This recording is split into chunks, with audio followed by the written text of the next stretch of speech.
பாகிஸ்தானுக்கு எதிராக நேற்று நடந்த ஆசிய கோப்பை கிரிக்கெட் போட்டியில் கடைசி பந்தில் த்ரில் வெற்றி பெற்ற இலங்கை அணி இறுதிப் போட்டிக்கு தகுதி பெற்றது. ஆசிய கோப்பை கிரிக்கெட் போட்டிகள் இலங்கையில் நடைபெற்று வருகின்றன. சூப்பர் 4 சுற்றுப் போட்டிகள் விறுவிறுப்பான கட்டத்தை எட்டிய நிலையில் நேற்று பாகிஸ்தான் இலங்கை அணிகள் பலப்பரீட்சை நடத்தின. டாஸ் வென்ற பாகிஸ்தான் முதலில் பேட்டிங் செய்தது. மழை குறுக்கீடால் 42 ஓவர்களாக குறைக்கப்பட்ட போட்டியில் பாகிஸ்தான் அணி 7 விக்கெட்டுகள் இழப்பிற்கு 252 ரன்களை எடுத்தது.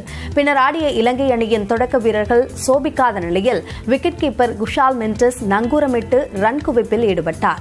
87 பந்துகளை சந்தித்த அவர் 91 ரன்களை எடுத்தார். ஒரு கட்டத்தில் கடைசி பந்தில் 2 ரன்கள் எடுத்தால் வெற்றி என்ற நிலையில் இலங்கை வீரர்கள் நேர்த்தியாக விளையாடி 2 விக்கெட்டுகள் வித்தியாசத்தில் வெற்றி பெற்றதுடன் பாகிஸ்தானை வெளியேற்றி இறுதிப் போட்டிக்குள் அடியெடுத்து வைத்தனர். இதனிடையே இன்று பகல் 3 மணிக்கு கொழும்புவில் உள்ள பிரேமதேச மைதானத்தில் நடக்கும் சம்பிரதாய போட்டியில் இந்தியாவும் வங்கதேசமும் விளையாட இருக்கின்றன.